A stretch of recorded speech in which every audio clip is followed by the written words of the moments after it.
Good morning, everybody. Welcome back to another episode of The Investing Bros. It is Thursday, December 29th, and we got a great show lined up for you guys, as you guys can see in that title and that beautiful thumbnail made by T-Shroom. We're going to be talking about a little bit about Solana today. Some of you might be wondering and saying, Tim and T-Shroom, hasn't that already been answered? Aren't we already sure that Solana is dead? And here's the thing. You're fair in asking that, but there's a lot of people that still believe in Solana. So we're going to be talking about that today, why we believe potentially it actually really is dead, and there's specific reasons why. Because with Solana, a lot of coins have been down. That's what a bear market does. It takes all of the money away, it takes all the supply away, and it gets to a place where it's just like, man, could any of these coins come back? But Solana has some differences from other coins, and in case you guys don't know what those are, we're going to be talking about them in this show. We're also going to be talking about Ripple and the lawsuit that's coming up, so make sure you stay tuned for all of that. We're going to be doing some technical analysis as always, and I even have, and T-Shroom doesn't know about this, I have a fun little game we're going to play here in just a little bit. Wow. And you're going to have to kind of ride, you're going to have to ride with it. So knowing that, T-Shroom, good morning to you. How are you feeling knowing that you have no idea what's about to happen? This little game is a stone of hope and a mountain of despair. I have a secret little crafty thing for you as well that you didn't know about. Check this out. Wow. It's a quote from Martin Luther King Jr. Out of the mountain of despair, a stone of hope. So it's almost like your quote you just said was derived from that one. You know what? I've just been marinating it, and it has become my core identity. You're easily influenced, it looks like. Well, I will willingly be influenced by someone like Martin Luther King Jr. That's true. Willingly. That's good. That's a good point. I leap to the opportunity to be influenced by him and his musings. Good. I love it. Yeah, I can't wait to throw a little game on you. You won't be too surprised by it, but it might throw you for a loop. Any other stories, T-Shroom, before we get going in here and check in with chat? Any other stories we got brewing for this morning on Investing Bros? Like crypto stories? Whatever you want to talk about. Yeah, I've got a couple of those. So Ripple Ally versus SEC might be a significant crypto hearing, and might be the most important crypto hearing to date. Big precedent-setting stuff. We're going to get down into the nitty-gritty of that one. China to launch its first national digital asset marketplace. Wow. That is going to be some big stuff there. Would you get your hands on a Chinese NFT? Elon Musk tells Tesla employees don't be bothered by the stock market craziness. And Southwest Airlines, don't know if you've been tracking this story, but Southwest Airlines cancellations continue as rival carriers cap fares to help standard flyers. Wow. And the big ones here, guys, are Solana's kind of our headline story. Solana suffers major setbacks as development activity plunges and its price dumps hard. And then we also have Antonoy Yakunovico sharing his thoughts on the ecosystem of Solana and some of the different projects that have been leaving for Polygon and Ethereum. So those, I don't know if you wanted any other kind of story, but those are the crypto stories I've been looking into. I mean, we could be here all day with all the stories that we could tell. That's true. What do you think of all these stories? Which ones do you think are the big hitters of the day? Which one do you think like actually impact price? Because that's the thing is sometimes you want these periods of time where it's interesting news that has long-lasting impacts, but probably won't do anything to us anytime soon. Which ones do you think are the big heavy hitters? I mean, well, I'd say probably the Elon Musk one. Anytime you're telling your employees something that they should or shouldn't do with their shares is probably going to move the market a little bit. Honestly, you probably could have just stopped the sentence with the Elon Musk. It feels like when Elon Musk's name gets mentioned, something's going to move here pretty dramatically. Well, let's go ahead and check in with chat before we do some technical analysis here. We got 35 people in chat. I know that number's going to keep on growing. Only 21 likes, though. So we got to make sure we go and get those likes up, everybody. Welcome to the show. Let's see who is here with us today. We also have some exciting announcements towards the end with some cool things happening in the new year. So make sure you guys stay tuned for those announcements. But CD Unicorn was first, saying good morning. Yeah, I said that right. CD Unicorn. Yeah, I want to make sure I didn't say that wrong. Yeah, good morning to you, CD. T-Shroom is in here. I accidentally commented with my my other channel. So, Tim Warren is in chat as well. How dare you? Mr. J is here. I'm interested to hear more from him. He says he doesn't understand why he gets such a bad rap for that. I'm assuming he's talking about Solana. And other companies don't even get mentioned for the same thing. So we'll talk more about that here in a little bit. But Crypto Mini Bike is in the building. Crypto Set Guy woke up early for this. I'm assuming he is talking about Solana as well. Crypto Ben Franklin. is here. Brian D. Servando Estrada. Yo, here's a new one I haven't read, at least early in the morning, is Yer Navarro. Good morning to you. A mellow fellow is in chat saying Solana has already been dead. Bro, yeah, not a crazy take there. Yeah. I think a lot of people have that opinion. Some varying opinions in the chat. Some varying, yes. I think most people are going to be on the side of a mellow fellow, though. Elliot Locke is here. Or I said Crypto Mini Bike. Brad Geidel is here. Alex Green saying he's checking in. He's with his kids, but he's here to help us build traction. Thank you so much, Alex Green. What a trooper. Like, that is the guy right there, Alex Green. Who else is in the building? CBD Suddy, of course, who's normally one of the first. So he's reading his name down this late. It's actually a little surprising.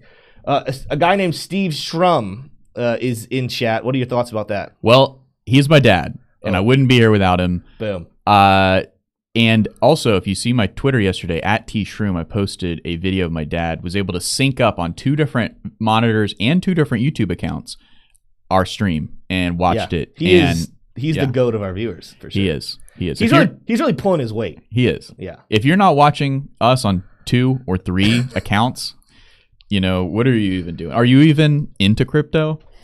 We don't believe in bots. We believe in multiple channels. Right. Viewing I think that's actually the strategy of how Andrew Tate came to be so big, is he was encouraging people to do that at a high rate. Well, he's like, if you don't do it, you're a beta male. Not sure if we're trying to follow in the footsteps of Andrew Tate. I'm not saying we are, but my dad is. DJ Rolling Rick is in here. Seabass City. I like that name. AI Bundles, and let's see, anyone else is new? Travis Harris and Adam Delgado. Good morning to every single last one of you. If you have not already, go ahead and smash that like button, that 4-fingered mitten you see right below us. Go ahead and make sure any video you watch in crypto. Here's the thing, we haven't said this on this channel, but I want to encourage all of you guys. Like them or hate them. I encourage you to watch as many crypto influencers as you can and like and subscribe to their channels, because YouTube still is an entity that doesn't necessarily jive with crypto influencers. They kind of make it hard on us. So my point here is a lot of people almost put us against each other. Like, oh, it's this guy versus this guy. It's this guy. No. We are all trying to accomplish the exact same thing that you guys want, and that is to make crypto go mainstream and to help bring the masses in and learn how to create their financial freedom, how to create their financial sovereignty, whatever we're going to call it, and change their life for the better. But it does not work if crypto people just start dividing themselves into camp and saying, I only want to support this person or just this person. I encourage you guys to support everybody. So every crypto content you see, make sure you're subscribed and you like those contents, just so that we tell YouTube, hey, crypto is here to stay. Stop suppressing these creators. That being said, let's go ahead and jump in. T-Shroom, you doing good? You got those sneezes over there. Sometimes you get a sneeze in crypto. Sometimes you do. Let's jump on to Bitcoin. No, so let's see. I'm on Cardano. Let's go to Bitcoin's chart though first. I was over on Cardano because that's one of the ones we're going to be looking at here in just a little bit. We got a couple of coins I want to take some looks at, but here on the daily chart, I want to start out here and kind of remind you guys of a longer term what's happening here with Bitcoin. We broke out of a falling wedge pattern a while ago and have turned the resistance into support. So that is a good thing. However, watch these lines. If we do set new bottoms, the zone right here around 14,000, more than likely around 14,600 to 14, or it says down to 13. This is based off of volume. I like more like 14.3, which is right there in the middle. That to me is probably the most advantageous looking spot for a bottom for Bitcoin, but don't be surprised if potentially we see some of the other lines come back into play. Hopefully not this red one right here that was the resistance line that's just shooting straight down. But if disaster does strike, potentially this blue line could, again, keyword could, shouldn't, but it could become relevant again. That's why I'm keeping it up on my chart. But for right now, we're in a stage where we're just moving sideways and deciding, does Bitcoin want to go ahead and tear away from the rest of the crypto market that more than likely has further to go to the downside? And can it potentially become maybe in the same breath as metals such as gold and silver, which could actually see some rallies here during a recession? We're going to keep you guys posted on that. But for right now, Bitcoin is heading back down. Let's go a little smaller on the charts. And we're hitting some key levels we talked about on yesterday's show. And I'm going to pull up Lux Algo's action concepts to show you. But we came down last night touching around 16,459. Now, why is that significant? Not only do we have some volume hitting over here, but let's pull up those action concepts. And I'm going to show you on all three charts. We're kind of matching. There's some key levels happening. I told you guys here on Lux Algo, if you guys don't have Lux Algo, there's a link in the description below. You definitely want to get it, especially with some newer stuff they're creating like these action concepts. There's a kind of place right here. There's a lot of volume transacting between 16,492 all the way down to about 16,207. That's just here on the 4-hourly chart. If I go down to the hourly chart, you're going to see the action concepts we bounced off of very nicely right here. Boom, we actually went a little bit below them around this 16,500. We suffice that. And the other one is out here on the daily chart. This one gives us a much bigger picture of some volume and some liquidity that wants to be sucked up. For these reasons, I don't think that this Bitcoin dip is over just yet. I think we actually have a little further to go. And let me go ahead and turn off my action concepts and kind of explain to you what I'm looking at. The first thing is just on this tertiary trend. I don't even know if there's a tertiary trend. This might be even a quad trend, or what do you... quadidential? What would you say that? Quadish. So if it's like secondary, tertiary... I'll look it up.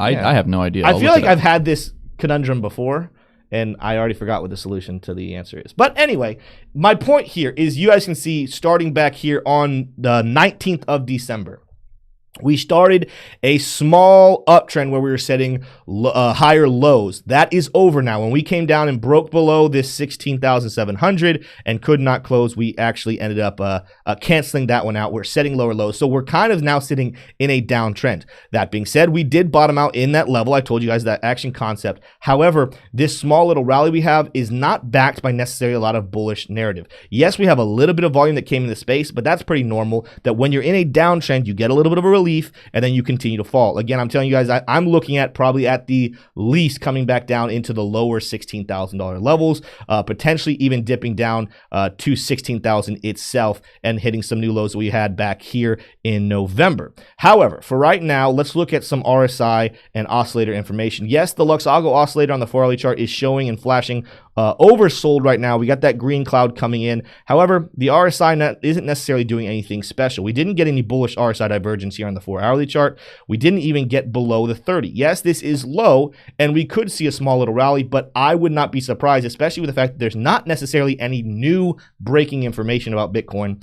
I think that we're kind of in a season of suppression where we're going to be moving more sideways and to the downwards and to the sideways action with Bitcoin. I'm going to show you on other coins as well where I think that's going to happen as well. However, right now, there's nothing necessarily special happening here. The hourly chart does have bullish RSI divergence, but you can see it's very much been made. It's very little. It doesn't really have any impact whatsoever. And what you're looking at right here is these price actions. As we were falling on the hourly chart, the price kept getting lower while the RSI started to climb after bottoming out. The problem is that once we hit this point right here, this is about what's this, Wednesday at about 4 o'clock in the afternoon, we started to move up in price and up in the RSI. We haven't set up our bearish RSI divergence just yet, but we did kind of get to a place where it kind of showed this bullish RSI divergence that we had formed on the hourly chart. It was not significant whatsoever. So I'm very interested to see with Bitcoin what it ends up doing over the next couple of days, because there's only,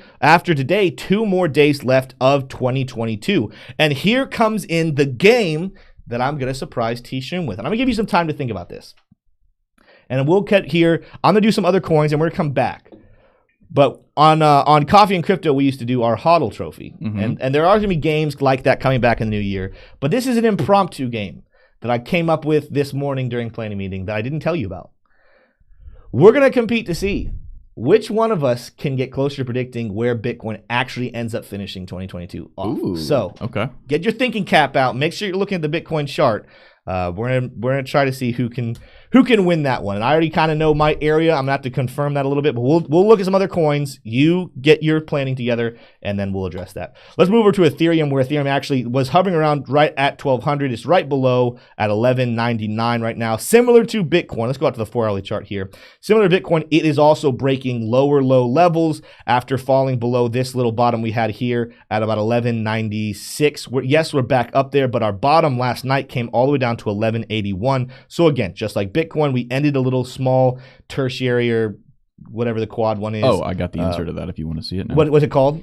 It is a quaternary. Quaternary? Quaternary. Okay, so our quaternary trend of bullish action is over. We're now moving to the downside. Now, where Ethereum has something very, very interesting happening, there's a couple places that has something interesting happening. But if we're zoomed out to the daily chart, this is another macro, when we're looking at macro charting, it is in a falling wedge of its own, but unlike Bitcoin that broke through and turned its resistance into support, Ethereum continues to struggle with theirs. However, it's been kind of riding, if you're looking here on the daily chart, it's just riding down that line of resistance with a green candle at some point. I'm not sure when, but at some point it would be nice, and I think Ethereum will end up breaking through. I talked about this yesterday. I think Ethereum might be one of the leader coins of the 2023 bull market. I think that others will be there as well, but Ethereum, especially with the tokenomics and what they're doing with becoming deflationary, I think there's a good chance that we see Ethereum outpace other coins, even Bitcoin. Maybe not overtaking it just yet, but outpacing Bitcoin into this next bull market.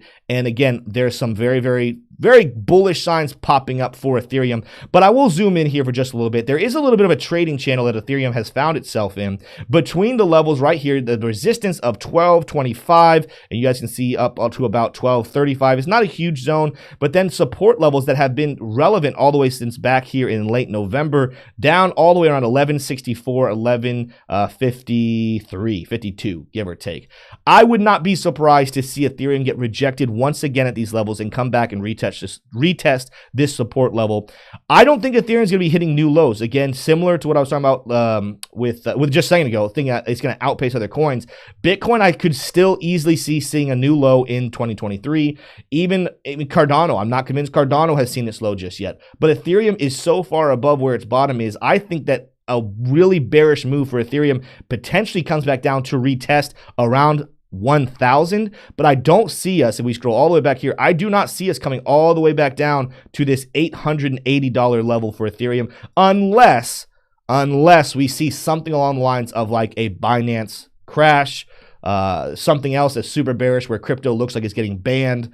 That is what it's going to take for Ethereum, I believe, to set new lows. It has so much strong fundamentals happening, a lot of price action, a lot of excitement. I just don't see that happening. Even if the SEC goes after it, I don't see Ethereum setting a new low. I think it just suppresses its gains more so than getting rid of its supply and volume and dropping it down to new lows. But keep your eyes for Ethereum. We're going to be watching down here around 1166 to about 1150. Yeah, 1150 or so. That support level in this trading zone, and potentially maybe even here by the end of the year, maybe first of the new year, we end up breaking out and we get past this level of resistance on the falling wedge, and then we come back down potentially when we're talking about those lows, and we're retesting that zone and then making our case for a bull run. So keep your eyes out on Ethereum for price action to happen just like that. Let's pull up the last thing I want to look at. This is becoming one of my new favorite indicators, this Luxago action concepts, giving us zones of liquidity. So you're going to see here on the 4-hourly chart, we currently didn't turn off my marker there. Thank you. All right. We currently bounced off of this little zone, but we're sitting right below it on the 4-hourly chart. Obviously, a lot more volume sitting in here, just in that zone I was talking about, around 1166 to about 1150 or so. So again, another reason, keep your eyes there. There's a lot of money right there that could come down, and a lot of buying opportunities that people are going to take advantage of. Shorts that people are shorting Ethereum right now, they'll take their profit in these levels. It would make a lot of sense. Keep your eyes on that. Let's go ahead and move over to Cardano. Now, this one's going to be interesting because I'm actually going to go ahead and switch over and look at something on my Twitter that I posted yesterday. And this is something I've been talking about, but someone doing on-chain analysis actually ended up doing it for me. So I didn't actually have it ready. Whoa, look at that. In case you guys haven't already, go ahead and follow me on Twitter at Tims_TA. Also, T-Shroom at T-Shroom. Really easy. Those links are in the description down below. But last night I was scrolling through Twitter and I found this from Santiment. Make sure you follow him as well at Santiment Feed. So he posted this here. He says, is Cardano severely undervalued at this point? One of the Sentiment Feed's key community members certainly sees data making this case, such as sharks and whales holding 100K to 10 million ADA, accumulating aggressively these last 6 weeks. That's past 6 weeks. Read the latest insight. So we're not gonna go through these charts in detail. You guys can look at them again. If you guys go over to my Twitter, you can see these charts as well. The point of them, though, go off my screen for just a second here, T-Shroom. The point of this is backing up what I've been talking about. If you're looking at the ADA chart, Is it looking very great right now? No, it is not. And I still believe we actually have some lower levels to go with Cardano. However, we are and have been massively oversold for a while now. And the sentiment is actually bringing in, the on-chain data is coming in. The whales know that. The whales know that Cardano is sitting a very beautiful buying spot. And I'm not telling everyone, because this is not financial advice, and I don't give financial advice. I'm not telling anyone, oh, that means automatically you need to go start buying. What I would say is, let's forget Cardano. Let's just talk about investing in general, wisdom. You want to follow smart money moves, not the masses. You don't want to FOMO in and FUD out. You want to watch and look at what smart money is doing. All right? So I'm not telling you what to do. I'm just saying, on-chain metrics are showing that smart money on Cardano, whales who have been in the space for a long time, are accumulating, and they've been accumulating very aggressively for the last 6 weeks. That doesn't mean the bottom is in, but to me, that's a great sign that the bottom is close. And I'm the type of person who, again, I follow that rhythm. I like to watch what smart money does, and I follow what they do. And sometimes it doesn't always work out perfectly, but more often than not, it's the perfect way to invest and to trade. Let's go back to Cardano's chart here, T-Shroom. Let's look at some more updates I had. Here on the 4-hourly chart, let me go ahead and turn off my action concepts because we're below all of them. That's another reason to think we're going up, is there's no heavy volume. We haven't been this low since all the way back. If I were to go out to, well, I'm on this chart. I got to go to Binance because I'm on the Coinbase chart, which gives me like almost no history whatsoever. Cardano has not been at these levels since way back. Let's see, we got to zoom out even farther. Let's go to 3-daily chart. Oh, I was on the 4-hourly chart still. We haven't been at these levels in price action since the rally that started back here in early of 2021. So again, we're revisiting some very, very low levels. Of course, Cardano had its rally back up here in 2018, but for the most part, we spent a lot of the time between 2018 and that bull market way below these levels. Now we're sitting in a spot where we're coming back to kind of wrestle with those. Now, what we currently see is we broke bearish out of a falling wedge pattern, which traditionally ends up breaking bullish. So that's something we've been talking about. We're currently using that support level as resistance. Let's go back to the 4-hourly chart so you guys can see that a little bit better. This blue line right here, I'll go ahead and make it green so that it's different from the other blue line I have here. This green line was support several times, now is being used as resistance once and now twice, and we're heading back down. But if you guys zoom in right here, we actually have been forming another falling wedge pattern that we're respecting. Let's look at this blue line and this red line right here. Ever since this peak we had back here early in November, where we rallied all the way up back into the 40s, and we've been falling ever since. This is another falling wedge that potentially we could see some bullish action coming out of. Again, we see the whales buying, and we know that we're massively overextended. I would not be surprised to see us actually end up coming out touching the support, maybe touching resistance one more time, and then coming back down again before we finally find our support, and then we end up rallying to the upside. And look at that. I'm not saying this is perfect. That wasn't a prediction on exactly what the price is going to look like. It's a thought. And that would give us that 22-cent region that we've been talking about with Cardano. I have it on my other chart, Binance, that the levels that you should be keeping your eye out for if you are looking at Cardano new lows is, again, the first one, a zone between 22 cents and about 20 cents. So again, that would kind of suffice that one. And if it keeps dropping, now we're talking about 19 and 17, which are previous tops that we've had in other markets going back over here. You guys see before, as this rally was starting right here in July of 2020, we peaked out at 17 cents, came back down. We peaked out at 19 cents here in November of 2020, came back down, and then we started that massive rally. Cardano could get that low, but when you're looking at this new falling wedge pattern that has developed, it would make sense potentially that 22 cents could be, wow, you cents twice there, could be the level that to have a nice buy spot. And again, manage your risk, have your stop losses if you want them.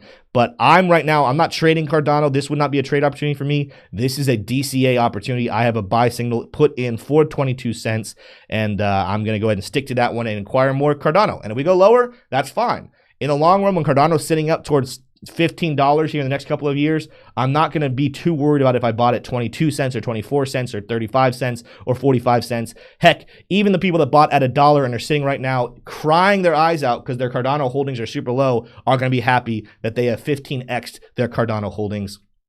If you don't agree with me, that's completely fine. Just don't buy Cardano. You can go ahead and sell it. By the way, you can sell it to me. I'll take it. I love Cardano. And again, I love smart money moves. Smart money likes Cardano. That's why I like Cardano as well. Now, let's go look at one more coin, and of course, this is because it's the title, and we're going to kind of have a break here. I'm going to look at the chart. We're going to go talk about stocks for a little bit, and then we're going to bring this stuff back up when we talk about the news. Let's go look at Solana, the coin of the day. And a lot of you guys will say, Tim, why are you wasting your time here? I just want to set the stage for everybody as we talk about the potential death of Solana coming very soon. So the first thing, got a falling knife going on right here, similar to what we had going on with Tesla. And we might look at Tesla again here in just a second. Oh, we're going to look at Tesla. Solana is down. I'm going to kind of hold off on that one for just a second. Solana is down 95%. Let's go ahead and just verify that one. Got to grab that right there. So since its all-time high, was really exciting for a while, but we're now down over 95. We're actually down 96.8% since all-time high. Now, let's just start right there and say, all right, that's not the end of the world because, I'm going to switch out the log chart. Not the end of the world because technically speaking, a lot of coins are down 90-something%. So why does that mean Solana's dead? Well, let's look a little deeper. Not only is it down 96%, in the last couple of weeks, and that means ever since the FTX news, and of course we know the ties that Solana has with FTX, ever since that news dropped, it is down 75%. Show me another coin since that drop, which, except for FTT, because that's down a lot more. Yeah. Show me another coin that shouldn't really have had anything to do with FTX that is down 75% in that timeline. There's no other ones. Solana is the one that is taking the cake for having the biggest drop-off. The other detail, though, is when it comes to developers. And we're going to go ahead. If you guys read our description, I'm not breaking any news as we get into that story. 97% of developers on Solana are gone. And we're going to talk more about that here when we read the story in just like about probably 10 to 15 minutes from now. But that is huge. Whereas we have projects like Cardano and we have projects like Ethereum, we have these other projects that have been coming down during the bear market, their production continues to go. They're continuing to develop. They're using this bear market as a time to build and to grow and to acquire new business. Solana not only is dropping in price action, it is losing its developers. It's losing trust.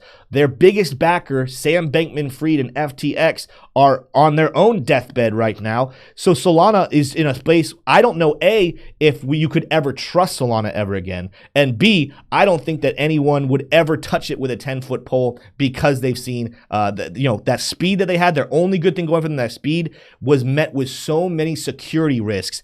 And the only thing that could really fix that is if the developers had stayed around to continue to control that and put in some security measures. Well, even they are giving up. So the people are losing trust. The developers are losing trust. That right there is a great recipe for the death of a project. But again, we'll talk more about that here in just a little bit. I want to hear what you guys think in the chat. T-Shroom, I'm ending a little early. We got 3 more minutes before the market open. Mm-hmm. What are your thoughts on that? And we're going to make our Bitcoin predictions here before we do that market open as well.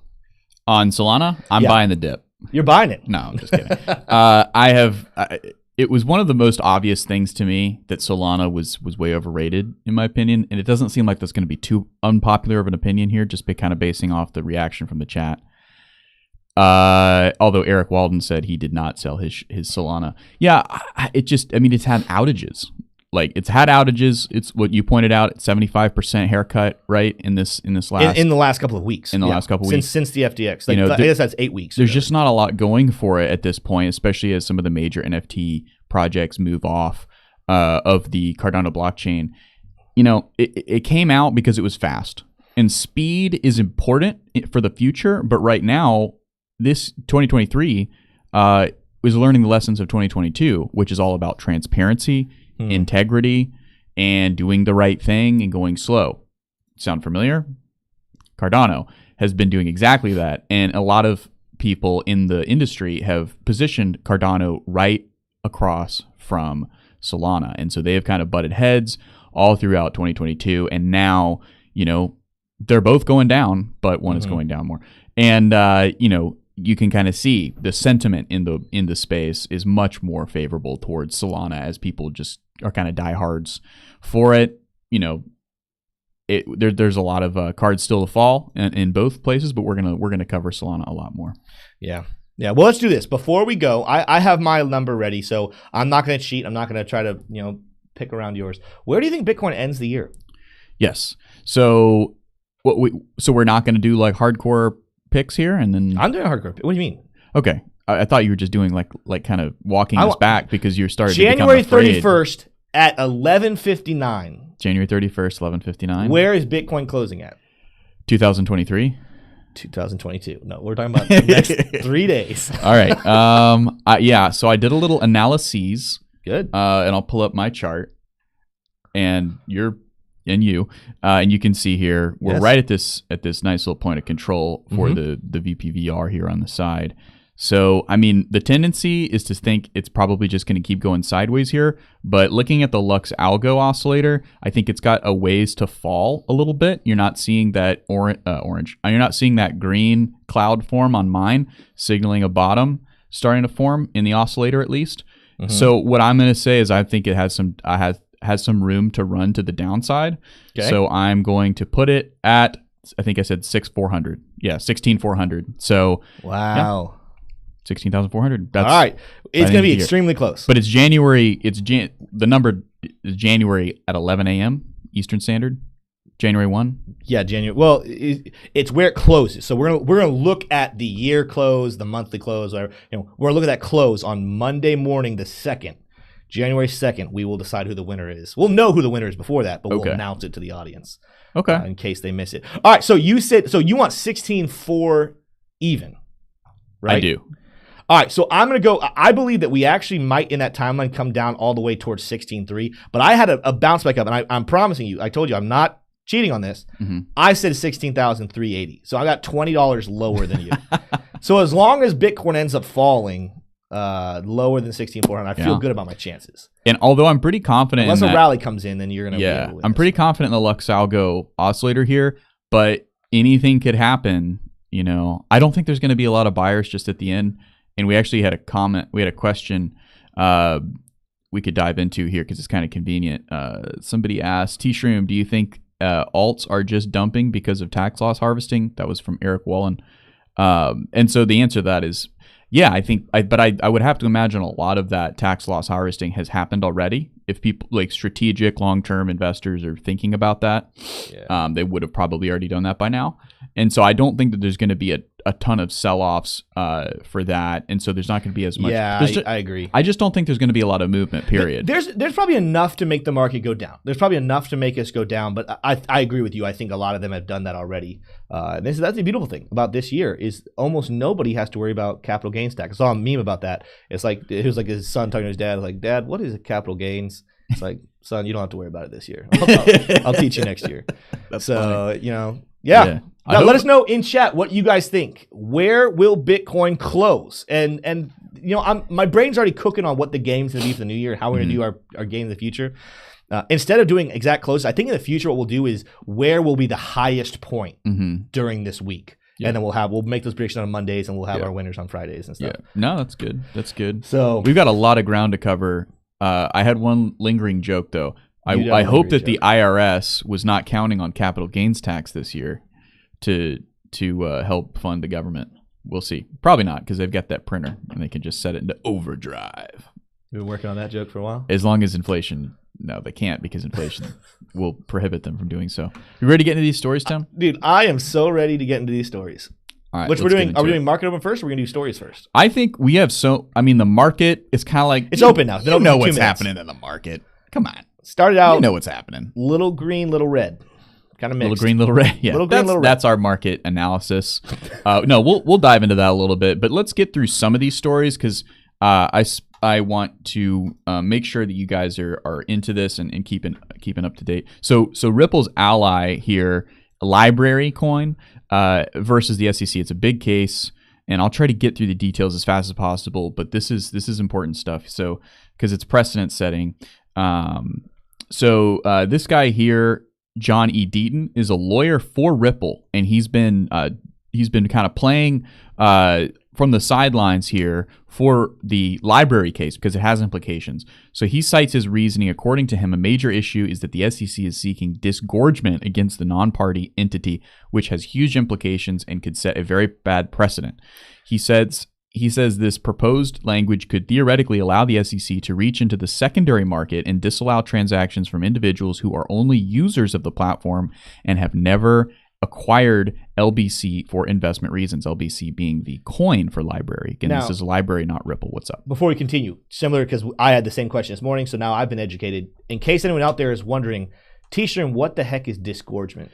So disgorgement, that's a good question, Tim. Yeah. That's a good question. I thought about it.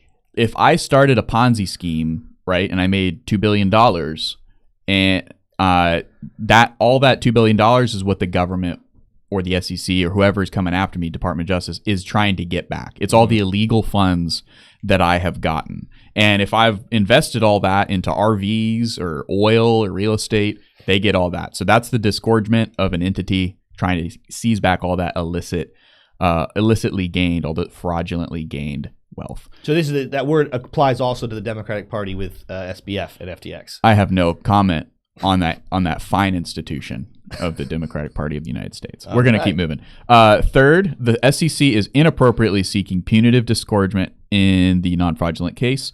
The LBRY lawsuit, just like Ripple's, is a non-fraud case, but a Section 5 violation, which was the failure to register LBC tokens. So negligence, not fraud. An important distinction there. And that's going to wrap out that one. So essentially what's important here is this is precedent setting, and it's kind of falling by the wayside or kind of getting buried by these Solana headlines and by some of the other stuff going on in the space. So we just wanted to make sure that we bring it to your attention. Honestly, there is a lot of legal jargon there, but ultimately Ripple is invested in that case going against the SEC. They really don't want the SEC to be able to win in that case, because of how far they are reaching and being overpowered, and essentially going into the users' pockets and taking back that money as disgorgement. I think that's new. I don't think that you've seen that in like the Bernie Madoff case, and I don't think that you see that in other cases similar to that. But there's a lot of legal what ifs and exceptions to that. So it's a wacky world there in the nitty gritty of legalese in the United States. I think that the whole thing happens on Friday, so we will not have a show until Monday following. So we don't meet till after. So Monday we'll review and go back and see what happened during that meeting on the 30th. Yeah. Well, we've got a couple other fun little headlines here we'll get into. So China has launched its first national digital asset marketplace. I wish I had a cheer sound effect for this, because this is just so fun. I just misspoke. Sorry, I need to apologize. It's January 30th, so we have a whole month until that meeting. So after January 30th, we'll be on it. January 31st. Is that a weekday? I have no idea. I'll have to look it up. It seems like a weekday just from the initial vibe I get from that. All right, back into it. So back to China. So the platform will be run by a trio of state-owned and private entities: China Technology Exchange, the Art Exhibition China, both which are governed, backed, and Huban Digital, a private company, according to a report by the Chinese state media outlet China Daily. That's where I get all my trusted information. The platform underlying blockchain is called China Cultural Protection Chain. According to the report, CCPC, that's awesome. NFTs in China cannot be purchased with cryptocurrency according to the country's laws, and they aren't referred to as NFTs, but as digital collectibles. So some interesting developments going on over there in China, and we'll just keep moving right along because the market domestically in New York is open, and we want to go ahead and cover that. Before we do, just want to remind you that the CME futures tool is still predicting a 25 basis point hike in February 1st. That is clocking in at 93% at 9:30 a.m. Eastern Standard Time.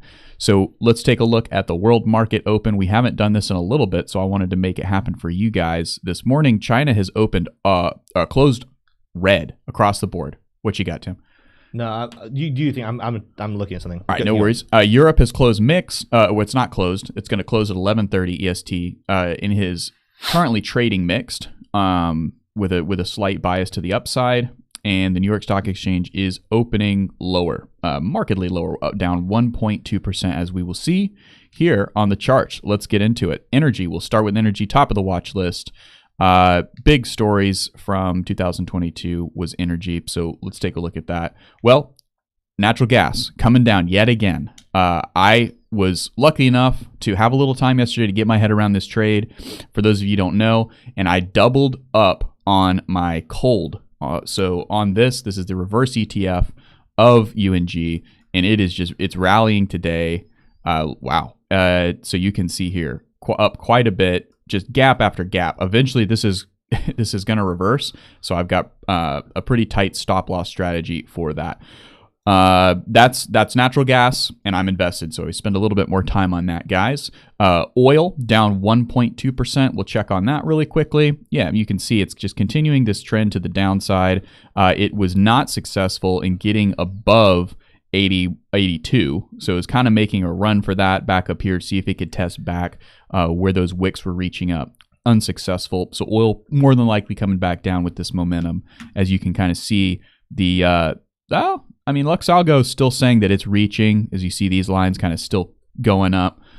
So maybe the bullish momentum's not done, but the histograms here are definitely saying the bullish momentum is done. So more than likely gonna just make a run down here.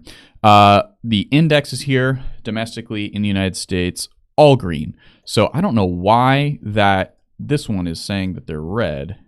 It's kind of interesting here. Let's refresh that. Okay, so I'm sorry about that, guys. Let's see if the other one was accurate. Yes. So China closed red, Europe still mixed, but America is opening green. So we just wanted to get that correction in there, so you guys aren't panic selling your leveraged option trades there based on what I'm saying. So yeah. So across the board, up pretty significantly. And you're seeing a rotation into risk here, guys. Take a look at this. So NASDAQ leading the market higher. The Dow is still high, still coming in pretty strong today. Bullish movement, but only up 0.7. That signals to me that you're seeing a little bit of nibbling on risk here. Now, that may have to do with a name that we're going to get to in just a second. That is a big part of the higher risk indexes, the S&P and the NASDAQ, specifically the NASDAQ. Green on crypto all the way down the board, except for XRP and Cardano. XRP down 2.6% in early morning trading here. Obviously, that is traded 24 hours a day, but as you can see, not a lot of red here in my watch list. This is by no means a comprehensive crypto watch list. Looking into the metals, you see silver up, gold up, silver leading the way, up 1.52. Let's take a look at this because I'm interested in the momentum read on silver. Man, so it has slowed if you're just looking at it from a chart standpoint. Had a lot more upside kind of momentum here, and then has slowed to a little bit more of a sideways, but still bullish, I'd say, breaking down this line of resistance here and just kind of tossing that out. Might as well just go ahead and delete that. But interesting to note from a momentum perspective. Lux Algo just driving up higher on that, so probably expecting a correction at some point. But why? Why is the MACD lines also accelerating pretty high? RSI, yeah, you see, it's not peaking out above the 70 here, but it is staying pretty decidedly above the 50. The 50 line staying in that bullish zone of control. Why? Why is silver so bullish? Well, because people throughout history have rushed into the precious metals to avoid the negative pain of recession. So let's continue on down the watch list here. That is why. Same thing applies for gold. Big tech stocks. Big tech is green today, guys. And look at this. This is not a number that you would expect to see from Tesla, as it has been selling off day after day this week. But Internet Money, Magic Internet Money, actually posted a pretty good chart of of some TA, and he was kind of predicting this bounce. I mean, it was bound to happen at some time, guys. Oh yeah. I mean, look at this crazy sell volume. You were eventually going to get a buy. I mean, how all the way up to 120 though, man. That is pretty significant there. Mm-hmm. So pretty interesting there, up 6%, continuing on down. Apple leading higher other than Tesla. So that's good, up 2.9. Bond yields, red.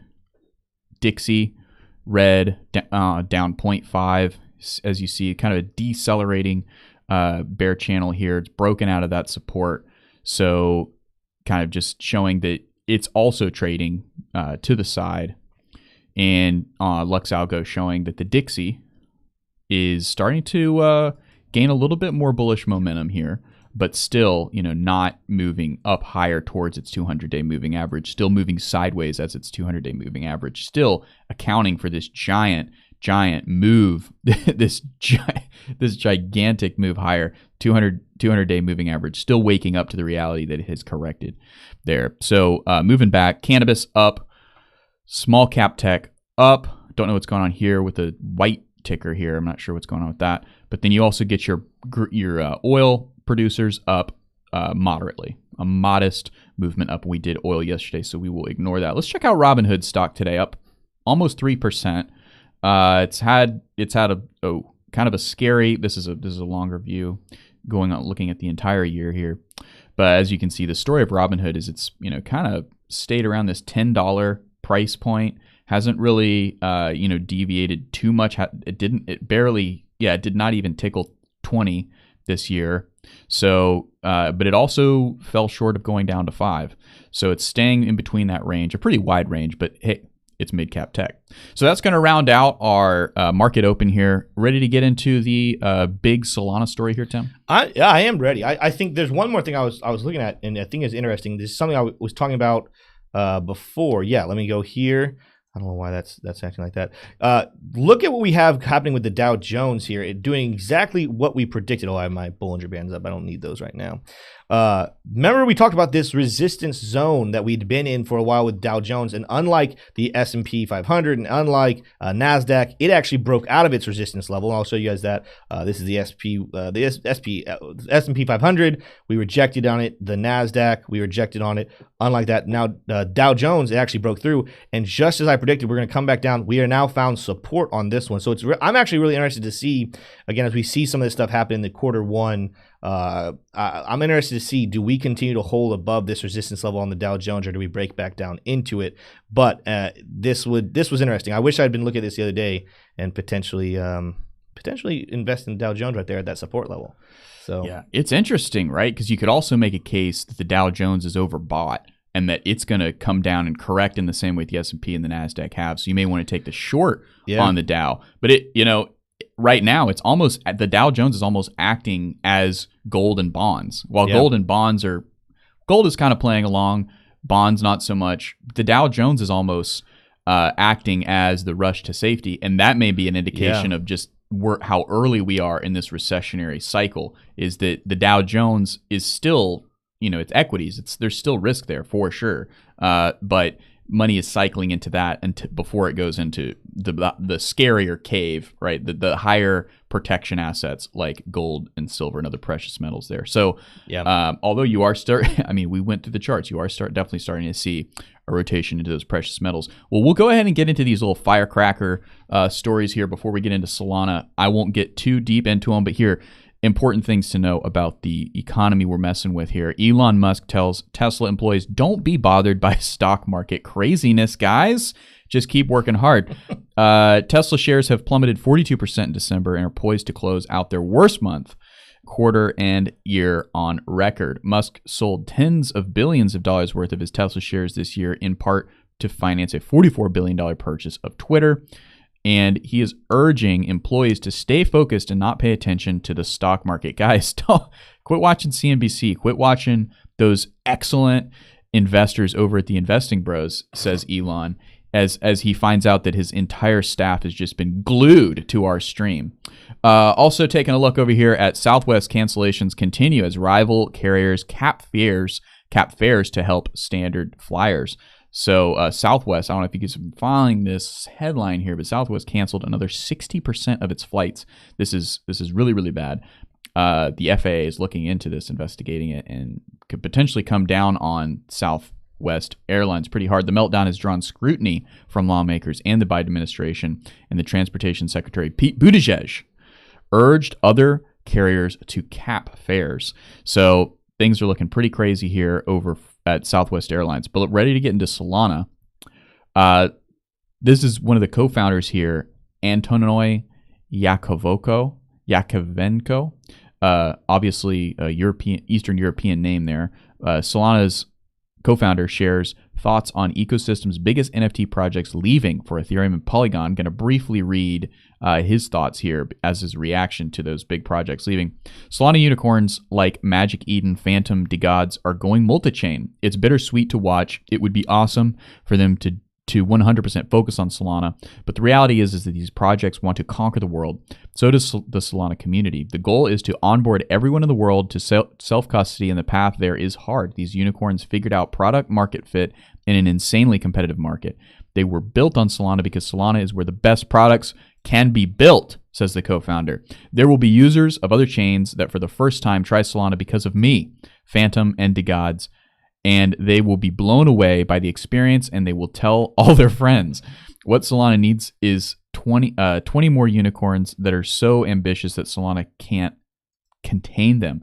So some kind of desperate tones in the words there of the co-founder. We're going to hear a little bit more from him in just a second, but Solana suffers major setback as development activity plunges. Solana dumps hard.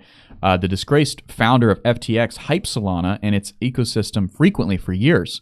Okay, so the bankrupt exchange held $982 million in Solana, according to its balance sheet. Additionally, Solana is the second largest holding of its sister trading, Alameda Research.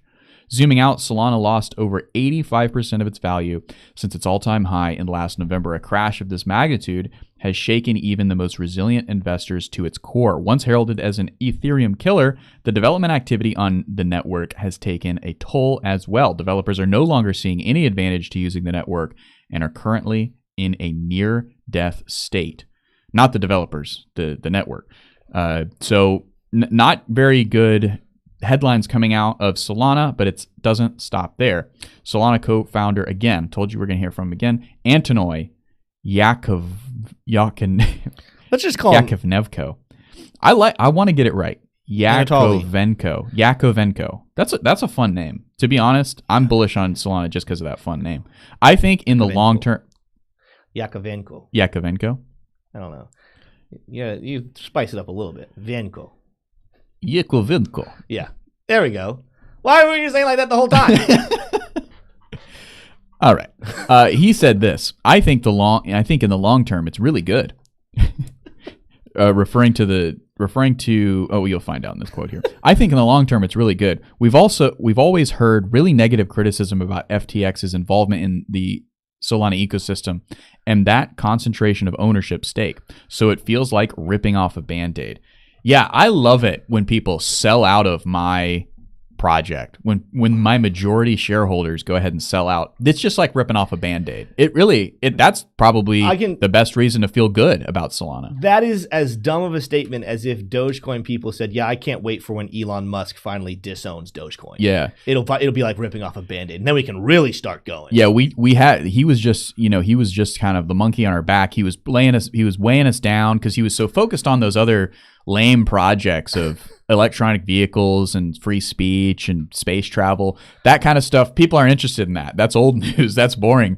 He was really weighing down the price of Doge, and we're glad that he sold out. Going back to Solana, that is just so dumb. Like there's not going to be a monkey off the back situation. It's going to be literally the only thing you had going for you was your speed and the backing of Sam Bankman-Fried and FTX. And remember, guys, 9 weeks ago, well, not 9 weeks ago, because I think 9 weeks ago, there were people starting to come out. Let's go 6 months. 6 months ago, Sam Bankman-Fried was looked at as one of the, I don't want to say heroes. I don't think anyone really ever looked at him as a hero, but definitely titans of the industry. Like people were just in amazing, in awe of everything that FTX was doing. Mm-hmm. As we're seeing these other exchanges starting to fall, which we found out later, FTX probably had a roll in. We're watching these other exchanges fall, and Sam Bankman-Fried is just sitting here buying out companies and saying, "I'm here to help, and I'm going to keep the crypto space going." And that was really good for Solana because guess what? He hates the projects that compete with him. He hates like Cardano.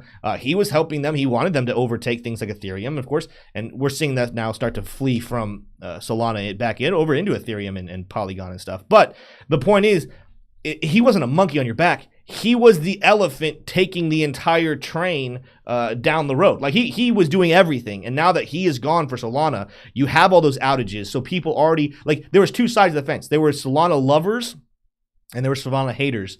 You just turned almost everybody into Solana haters. Yeah. There's very few supporters left. I think there might be a couple in chat. Let me know in chat if you guys still believe in Solana. But again, 95% down since all-time high. Yeah. Other coins have done it. So you can't just say just because they're down 95%, that's it. What's alarming, and when you were looking at that article, that's why I went and did the math. So their developers, they've lost 97% of developers. Mm-hmm. This is what's cool. Those other projects that are down 90-something%, they are building, they are growing, they are adapting, they're using this bear market. That's what the best companies do in bear markets when stocks are down, when prices are down. They just grind and they continue to build for the next bull market.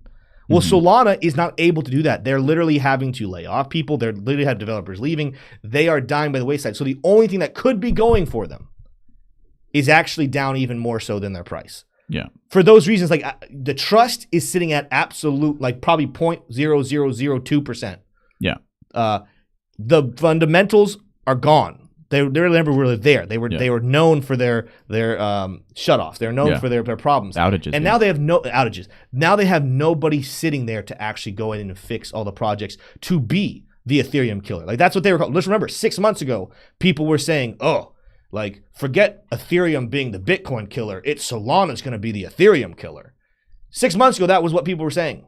Now, not even close. We've got some gold here in the chat.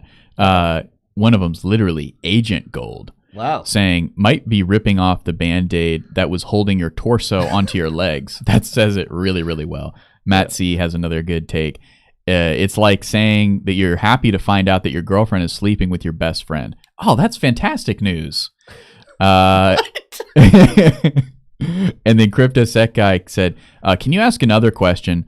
The ones that believe in Solana, did they believe in Solana before the huge artificial pump summer of 2021? I can proudly count myself as someone who did not believe in Solana. I think the only time that I ever held Solana was when I earned free Solana through Coinbase, whenever you like learn about it, and then they give you, and then I don't think I immediately sold it, but I sold it pretty soon after, probably at the first outage. It's like, oh, I didn't know that crypto could even have outages, and it did. No, I bought a little Solana in the beginning when it was really taking off, and I ended up making some profit, but I got out when all the things started coming out with the outages, and it became pretty apparent that they were it was a coin and a company known for over-promising and under-delivering. And I was like, I just don't see this. I was tempted to stay in. I really was, because there were some cool things that they were doing there that on paper looked good, but it was just it was like you could tell that there was a smoke. There was smoke and gun happening. Like it wasn't everything it was saying it was going to be, and of course that's what ended up happening. Yeah. Well, and then it raises questions. What happens to H&T, right? The whole Helium network program. I think there was a pretty big partnership with Solana. What's going to happen to that? To be honest with you guys, H&T also not really performing in the way that you would expect it to, as they're trying to revolutionize internet connectivity to the Internet of Things. You know, it's kind of like two kind of failing projects getting together, and that, you know, may have boosted their price for a little while because the partnership headlines. But, you know, so then it raises the question, what happens to H&T price? And then also, what happens to the phone? Wasn't Solana going to come out with a phone? Yeah. What happens to that? How am I supposed to call Elon and say, sell all your Dogecoin? How am I supposed to call Sam Bankman and say, hey man, what are you doing? Quit committing fraud. I'm going to have to use an Apple phone, I guess. Yeah, I mean, I also think Solana is going to be one of the ones, the good testing grounds for the future of when you're looking to invest in a project. Do not invest in hype. Actually look for fundamentals. Actually look for teams. Pay attention to the team that is building it. Pay attention to things like, now that I remember, I think the statement that got me out of Solana, I don't know if you guys remember this. It was when Charles Hoskinson, and I forgot the guy who runs Solana, so they were kind of having Twitter beefs. Yeah. And his accusation of Charles Hoskinson and Cardano, his belittlement of Cardano was, you guys move like your teachers, like professors. You guys just move so slow. You're so worried about security. You never really want to. I'm like, you say that like it's an insult. Like that's exactly what I want when I'm investing into a company. When I'm investing into a coin, I would like to think that the developers prioritize security. And he literally in his insult said, that's not what we prioritize. We prioritize speed and getting things done now. And I'm like, well, heck, that's the whole problem with the world in the first place, and why our currency sucks so bad with fiat is because we became a world that had to have our excitement now. We had to get whatever we want right now. We couldn't wait for things anymore. Yeah. And that's what screwed up currency. So when I heard him say that, I was like, all right, I just can't. Yeah. I can't back the teams on, even if they have exciting projects coming out, even if they're continuing to go up in price. That is the kind of thinking that is doomed and it's gonna fail. And I didn't think it was gonna happen this quickly, and I didn't think it was gonna be these reasons. But yeah, well, GS in the chat said she never owned Solana. Good for Tyler Main said I sold at the very first outage. Yeah. Smart. And V Slim said, so sell my H&T miners. That's gonna be your own choice. But I'll tell you what, when I didn't get my H&T miner for months because of the supply chain breakdown, a lot of that had to do with the pandemic, I just went ahead and got it refunded. I didn't wait for it because I started to realize maybe there's some things about this project that I want to see pan out a lot more along the road. Freedom Advocate chiming in. I haven't heard Freedom Advocate in the chat too much. Have you, Tim? Yeah, he's been here. He's been in the chat a little bit? Okay, but he said, I like Sol, but I'm not bullish on it right now. I like centralized coins and I like decentralized coins. I think both will be needed in the future, so I think Solana is a good start for centralization side of things for the space. I agree with that. I get it. I just disagree on it being Solana. Yeah. But it's like Binance. Binance is pretty centralized, right? Well, Binance I think there's a place for centralized coins as long as they're open and honest about it, and that's they're telling you, yeah, we're centralized. There's a place for it. Solana is not the one. Like I said, not only is the price down, the team is gone. The trust is gone. The same way, I don't care who's the CEO of FTX. FTX will never emerge again as a major exchange because the trust is completely gone. Same thing with Solana. I don't care what you do. You just will not rebuild that and make it anything that people trust. Yeah. Well, there's a lot of more fun fireworks going on in the chat, but we have some announcement we wanted to get to. We're going to close out today a little more on time. We're going to still run a little over, but we have, I think we're going to be working on a short for today. We're going to start doing a new series of shorts, and you're going to have to wait to see what that is. We're not going to tell you on the show. And then I've told you guys, someone was asking, when are we going to be doing shorter videos in the new year? That's something that Tisha and I have been meeting about here the last couple of days. We are going to be not 5 days a week. It's going to probably be once, maybe twice a week. We're going to be putting out some shorter content, but look for that in the new year. This channel is growing. We're continuing to expand. And again, we need more concepts from you guys. We have a good game plan for what we want to see in the future, but we would love to know what you guys think as well. So make sure, as always, that you don't just leave here having smashed the like button and hitting the notification bell, but make sure you're commenting as well and giving ideas, giving feedback. Another cool thing we have coming, and it's going to be coming in the new year, is going to be a Discord. We're actually setting up right now a Patreon account, and we're going to have a paid Discord. You guys can come in and interact with us way more frequently. So look forward to that. We're going to have a couple different levels and a couple different ways you guys can engage with us. That's all going to be super exciting. We're going to hold off on giving you the details for now because even though we're pretty sure of them, we want to make sure that everything we do, we can do it to the best of our abilities and fulfill everything you guys want and need in having a YouTube channel and having a Discord that is going to help you on your investing journey. T-Shirt, is there anything else we should mention before we go ahead and wrap up the stream? Well, I was just going to say, we're really excited to release that stuff, guys. That's going to be really big for what we're trying to do. And also a huge shout out to Crypto Set Guy in the chat who has been helping us out without, like, we probably wouldn't be doing it without him. And also Cryptex. Yeah, I haven't seen him in chat today, but Cryptex as well has been a phenomenal helping us set all this stuff up. So shout out to those two gentlemen. They are the MVPs. Yeah, absolutely. Well, guys, that is all we have for you in this episode, but we will be back tomorrow. Keep an eye out for that short going out either later today or maybe even tomorrow. We'll let you guys know. But with that said, we love all of you guys, and we will see you tomorrow. Have a great day.